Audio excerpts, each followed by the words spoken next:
Hello, and welcome. Welcome once again to the Secrets of the High Demand Coach. And I'm here with yet another high demand coach, an advisor, if you will, and that is the one and only Katie McConnell Olson. Katie has become just a tremendous friend and colleague.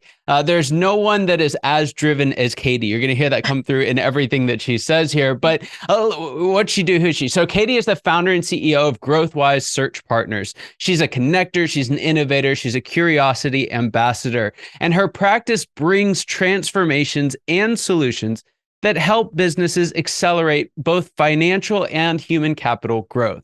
Katie has an experience in serving clients of all sizes in all industries, in consulting roles and on internal teams within her organization. Her focus now is in the middle market for companies with revenues from 10 million to 500 million, and a focus in particular on construction, professional service, not-for-profits, and agriculture companies. So, Katie, so excited to have you here. It's been a minute getting to this point. Yeah.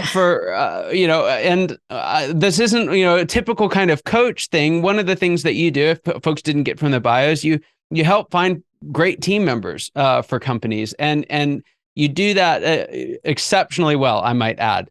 I think I've shared this with you, but some of the worst experiences I had with advisors when I was a CEO of my own company was actually those in the recruiting world, and just really got burned on multiple occasions, had a really bad taste for it. And I want to thank you for turning that around for me. Just seeing the heart and dedication and passion that you have for your clients has been so encouraging to me. And you've given me new hope for the industry as a whole. But I'd love to, before we get into the work that you do and the kind of the unique way that you and your firm go about doing it, I'd love to kind of hit rewind for a second and talk about what you were doing before you started GrowthWise, and how did that ultimately lead to that transition? Yeah, absolutely. A bit of a checkerboard path for sure. As it always is with an entrepreneur. I don't know that anyone grows up and says, I want to be a recruiter when I grow up. No one knows really what that is. It's something that you kind of accidentally stumble into, and that's exactly what happened. So I actually have a degree in accounting. I came from the world of accounting. I have a CPA license, although I don't practice anymore. I still hold on to that thing. I always joke with my friends, if they take it away from me, it's going to be for something criminal, not because I let it expire, right? But that really is where the roots of my education came from. So I got a degree in accounting. I went to work for a large firm on the audit side. So believe it or not, there are accountants that don't do tax returns. And I was effectively traveling all over auditing financial statements. So it gave me a really great insight into, how do companies run, what's going on behind the curtain, and the backbone of an organization, which is the number side of things. Ultimately, I hopscotched through a couple of different startups, and like any good entrepreneur, they mostly failed. So I stepped on a couple of rakes along the way and kind of accidentally found my way into hiring. So you're absolutely right, Scott. It's a dirty industry. I found my way into it and found that out also by, working with a recruiter that was frankly just a terrible recruiter. Wasn't attentive, didn't give me the time of day, and was selling me like a piece of inventory. And somehow I ended up actually becoming one, a little bit by accident. But I said, okay, I think I can learn how to do this. I had come from some startups and wanted to learn about sales, the sales metrics side of things, because most accountants are not trained to be salespeople. So I kind of flopped my way into recruiting. And that's when I realized I love this. I love changing lives. I get to call people and say, hey, I can get you a job that's closer to home, changes your life. And conversely, on the business side, I'm telling the business, hey, we can solve this problem that you've had for a long time, because now we can scale you past this hump. We can get you, removed from the business. We can buy some of your time back with leverage. And so there was this incredible impact happening. And it was a really dirty industry with a contingent approach, meaning charging a percentage of salary, which we'll talk more about, but I don't run my shop that way. And ultimately, I decided, you know what? I'm not utilizing my license. There's way more that I can offer that I am not having the opportunity to unleash here. This isn't going to be a fit for me. So, in the process, as the universe would have it, I ended up going back into public accounting to lead recruiting for a public accounting firm. So, kind of marrying the best of both worlds in an internal recruiting role. Very quickly realized the clients of the CPA firm need holistic hiring support. I can do this. I have those skill sets. I can bridge that together. And I said, I want to do this different. I want to do it under a non-contingent approach. So I don't want to charge a percentage of salary.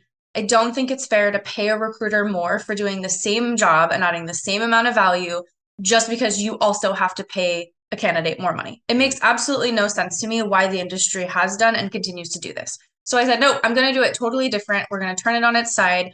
We're going to do it around value. We're going to work as a true partner for these companies, and we're going to change the trajectory of their businesses. So that's what I did. I started this practice area within the CPA firm, ran it for a few years, really found my heart in small and mid-sized businesses. And then that CPA firm got acquired by a billion-dollar company. So yeah. So ended up deciding that that wasn't for me. That's when I left and started GrowthWise Search Partners. Same mission, same value-oriented approach, same pricing model, but a different struggle bus than being a part of a billion-dollar company. Yeah, and there's so much to unpack in there. The first one I want to do, and we'll get back to recruiting here in a second, but you went from CPA, right? Everything's about the numbers to effectively HR, right? And recruiting and everything's about the people. And so two questions on that. One, why does being able to see both of those worlds give you a unique advantage? And two, what is it that why is it that so few people can bridge that gap? Yeah. Great question. Knowing the numbers is the backbone of how any business is run, right? I mean, I don't know about you, but I don't do this for free. And we can't create sustainability for free. So knowing the metrics is so, so powerful. And bridging that with human capital is so, so powerful.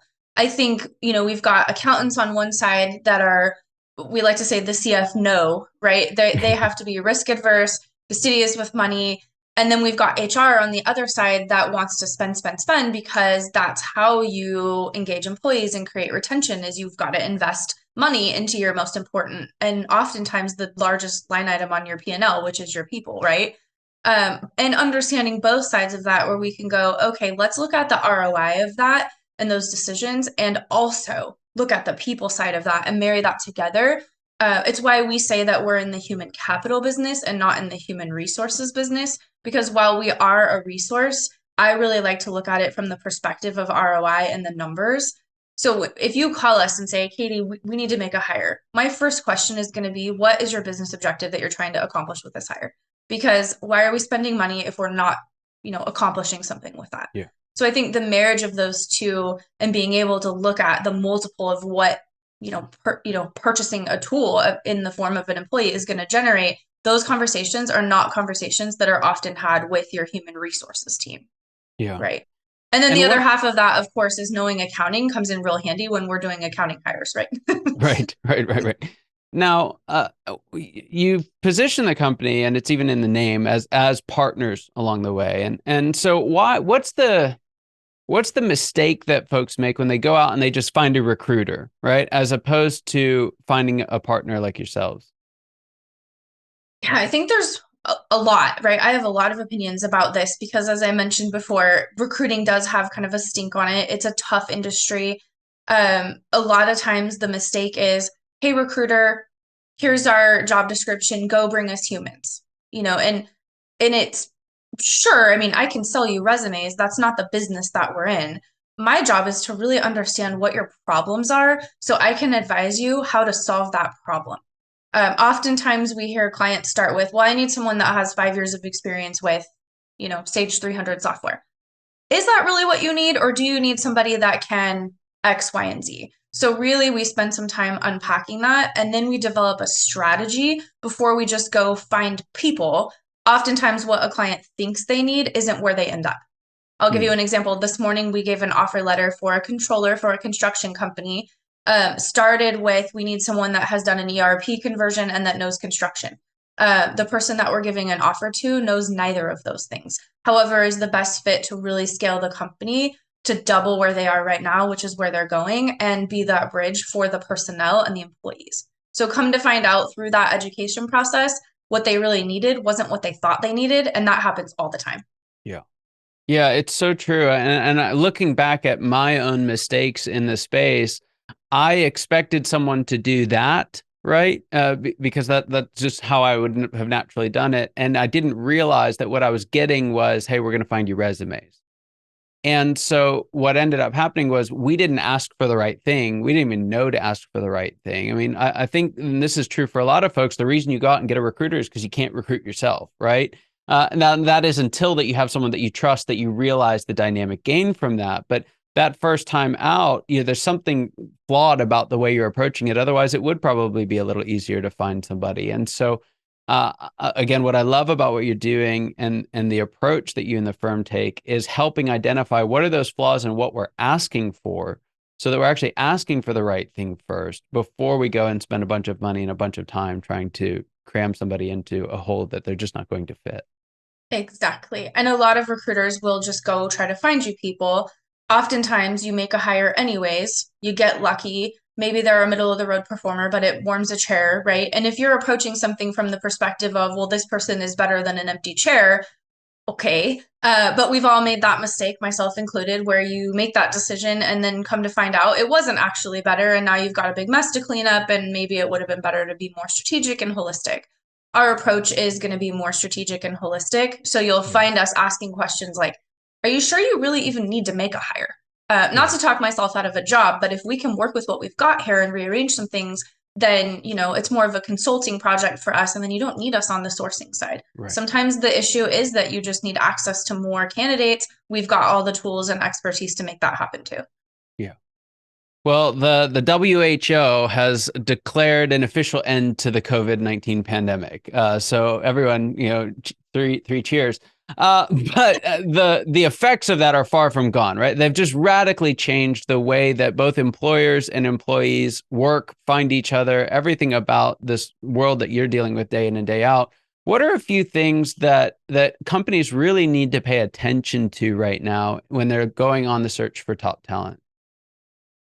Well, this is the ongoing debate, and I'm sure we're all sick and tired of hearing about it, but remote work, I mean, that genie is out of the bottle. So for some companies, especially in the trades, they never went to a remote workforce.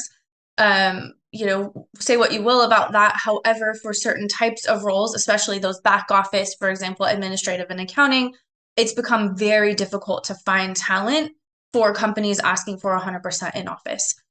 So if that is the direction that you've gone with your business, which I fully support, what else are you doing? Because otherwise you're inherently not as attractive in the market. So I think market positioning around those selling points, and we'll hammer on that with clients a lot, because I will sit down with a client, hey, why does someone want to come to work here? Oh, well, our culture is great. We have Christmas parties. Our benefits are great. It's like blah, blah, blah. Everyone says that. What are you doing that no one else is doing? Medical insurance is not a magic benefit. It's a requirement. We just came out of a pandemic. People want health insurance, right? But what are you doing that makes you unique in the marketplace? Really spend some time thinking about that, because that's your secret sauce and that's your brand, right? That's your recruitment brand. So I think that's something to really think about, is that market positioning and, what makes you unique as an employer of choice. And I think we tend to downplay this, right? At least, virtually every client I've worked on in this space, we tend to just kind of assume that what it is to work here is good, maybe slightly gooder, than the one next to it. But we don't really know how to articulate that. I was working with a group, and they're in an industry. Their turnover is somewhere around, for the industry is around 45% ballpark. Is labor industry is tough work. And theirs was sitting consistently under 10%. Wow. And they're looking at it saying like, hey, we can't find any good people. And it's like, well, what are you doing to sell the fact that people will come and actually want to stay? Right. So what are some examples of those selling points that you've seen work really, really well? Well, it depends on the target profile. I mean, if you want people that are go, go, go, that really want to, climb the ladder and are very aggressive go-getters, the fact that you're doubling your revenue, or you're doubling your expanded reach, or you're growing into new metro markets, those are all selling points that are going to be attractive to a candidate profile that wants that too. If that's not where you're going, that's totally cool too. And that's a different business strategy. And maybe it's, hey, we've been around for 200 years and we're not going anywhere. especially in the construction industry. We have a client that works mostly with federal and government contracts. Those are long-term, those are stable, those are not going anywhere in an industry that's seeing a lot of ups and downs. That can be a real strong selling point for somebody to say, hey, I'm going to have job security and stability. And then you've got that alignment there. So I think thinking about, why you're a great place to be and also the types of people that you want to attract that want to be there, pull your people. I'm big on stay interviews, especially right now. We're in a period of, we've seen some layoffs with larger companies. We want to keep the workforce that we have. Let's ask them why they're excited and let's do more of what's already working. Yeah.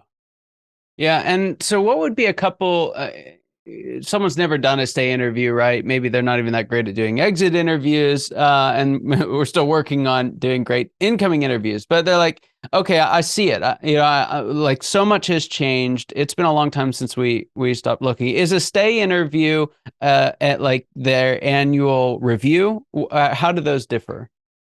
I mean, it can be. I just actually taught a class on this last week. So I do have some great resources on stay interviews. Uh, Anytime you're engaging, it's better than not engaging, right? So it doesn't have to be a formal, oh, I've set up a 2-hour appointment or a big employee survey. Some companies are doing that. That's awesome. It can also be as simple as walking down the hallway or, in a virtual environment, doing a quick check-in during a one-on-one and saying, hey, I have a couple questions for you. What do you love about being here? Would you tell your friends to come to work here? And if not, why not? Or what can we do better to Yeah. make it more enjoyable every day? And if you could wave a magic wand and change one thing. I love the magic wand question because it feels very magical and less, if you could fire somebody, who would you pick? And more like if we lived in a world of magic, what would make it even more magical? Those are easy ways that you can get a lot of really great insights. And then the follow-up is you've got to do something with it, right? Otherwise, you just lose credibility. Right. Right.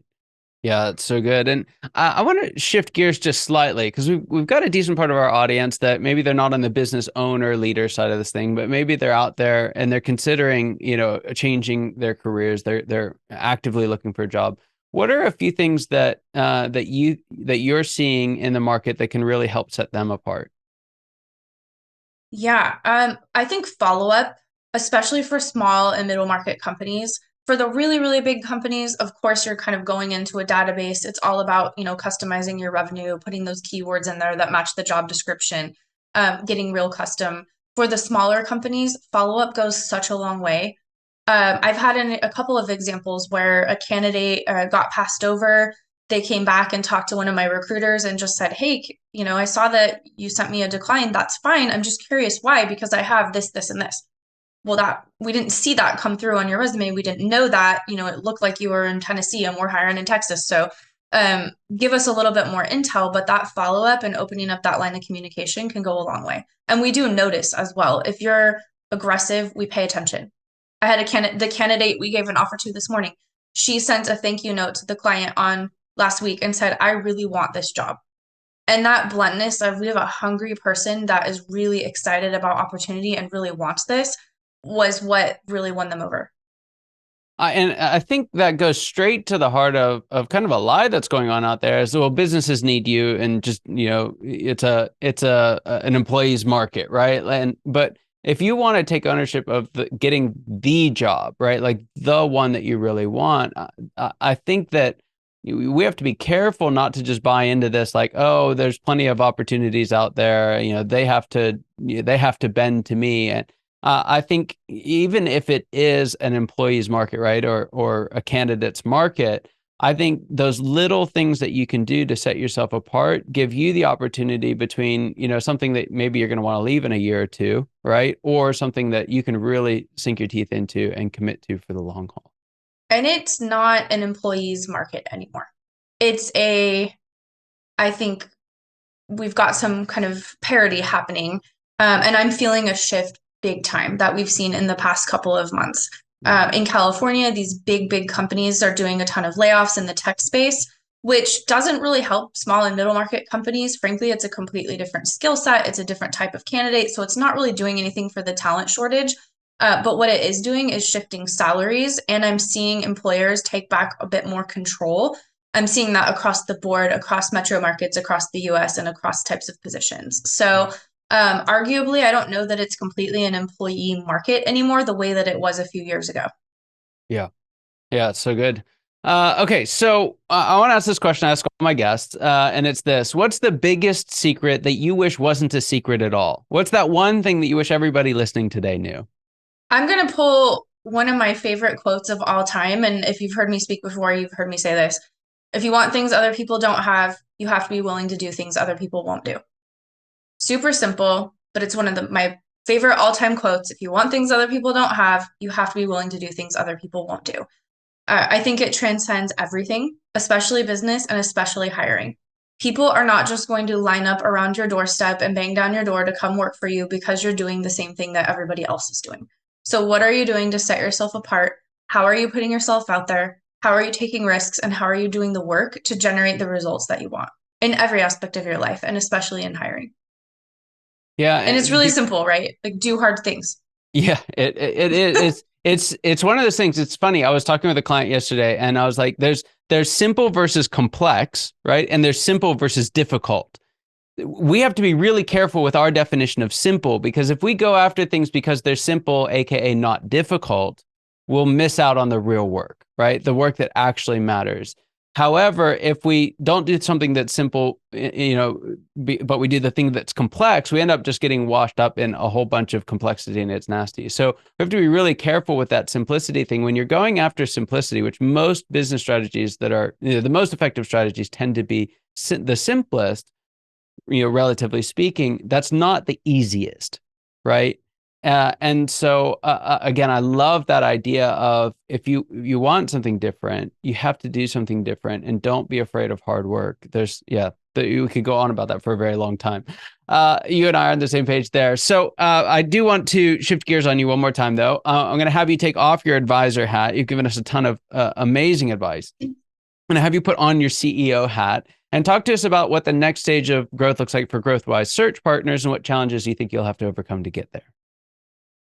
Yeah, the challenges I think depend on the day because you've got your good day and your bad day. And, one day it's amazing and the next day you have a shoe thrown right into your face, right? And everyone that runs a business has shoes coming at their face all the time. I think for us, sustainability, stability, and impact. So on average, we hire about 120 people for companies across the United States per year. That's one of my metrics. I'd like to see that number double. Growth is that number keeps growing. And what it takes to do that, of course, is that we add more people, we add more clients, we add more resources, and we create a sustainable system so that we can keep adding business impact. Yeah. Yeah. Excellent. Now, I know there's folks that are listening and they're like, yes, we've tried the recruiter thing. It's not worked. Or I've heard the recruiter thing doesn't work and we never wanted to try it. But this idea of having a partner that will come alongside us and can actually help us find the people that we need, that we actually need, not just the ones that we think we need. How and that doesn't charge you a BS fee for, the more they pay them, like it incentivizes all the wrong things. I could go on all day about that, but I'm really, really not for the contingent approach because it's just not pro-business. So if you have had a bad experience with a contingent recruiter, I get it. I've had a bad experience with one too when I was on the candidate side. It just doesn't make any sense. So definitely, if you want things other people don't have, you have to be willing to do things other people won't do, which is try a different model, right? And how can folks find more out about you and your work? Well, hopefully I'm very accessible because we are recruiters. So we're a little bit, out in the market. GrowthWiseSearchPartners.com is our website. I'm very on LinkedIn. I'm always posting soapbox moments such as these where I can get on a rant and talk about, how we can disrupt the industry one hire at a time. So you can find me, Katie McConnell Olson, CPA, PHR, or through GrowthWise Search Partners on LinkedIn. Fantastic. Fantastic. Well, Katie, it was an absolute pleasure having you here. Thank you so much for coming on the show. And for everyone listening, your time and attention mean the world to us. I hope you got as much out of this conversation as I know I did, and I cannot wait to see you next time. Take care.